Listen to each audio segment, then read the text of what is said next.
বন্ধুরা, আজকে আমি চিংড়ি মাছের মালাইকারি করব। এবার কিভাবে করি তোমরা দেখতে থাকো। এখানে চিংড়ি মাছ আছে, এখানে নুন হলুদ মাখানো আছে, আর এখানে নারকেলের দুধ আছে, আর এখানে জিরে আর আদা বাটা আছে, আর কাঁচা লঙ্কা পেস্ট করা আছে এখানে, আর এখানে কালি জিরে আছে। এবার আমার কড়াইতে তেলটা গরম হয়ে গেছে। এবার কীভাবে করি তোমরা দেখতে থাকো। এবার মাছগুলো আমি দিয়ে দেবো। এই দেখো বন্ধুরা, আমার চিংড়ি মাছটা ভাজা হয়ে গেছে। বেশি ভাজবো না, বেশি ভাজলে শক্ত হয়ে যাবে মাছটা। এখন আমি নামিয়ে দেবো। হ্যালো বন্ধুরা, এই তেলের ভিতর লবঙ্গ, কালো জিরে আর হচ্ছিল দারচিনি দিয়ে দেবো।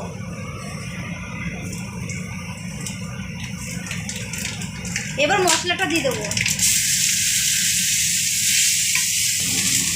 হ্যালো বন্ধুরা, এবার মশলাটা আমার হয়ে গেছে। এবার মাছটা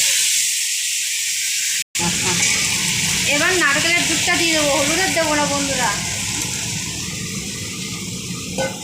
বন্ধুরা, নারকেলের মালাইকারি তো একটু সাদা সাদাই থাকবে। এখন আমি ঢেকে দেবো, যখন হয়ে যাবে তখন তোমাদের আবার দেখাবো। এই দেখো বন্ধুরা, চিংড়ি মাছের মালাইকারিটা আমার হয়ে গেছে। এখন আমি এটা এলাচ থেতলা করে দিয়ে দেবো। আর এই যেভাবে রান্না করেছি এইভাবেই তোমরা রান্না করে খাবে, খুবই ভালো লাগবে খেতে। চিংড়ি মাছের মালাইকারিটা হয়ে গেছে, এখন আমি নামিয়ে দেবো।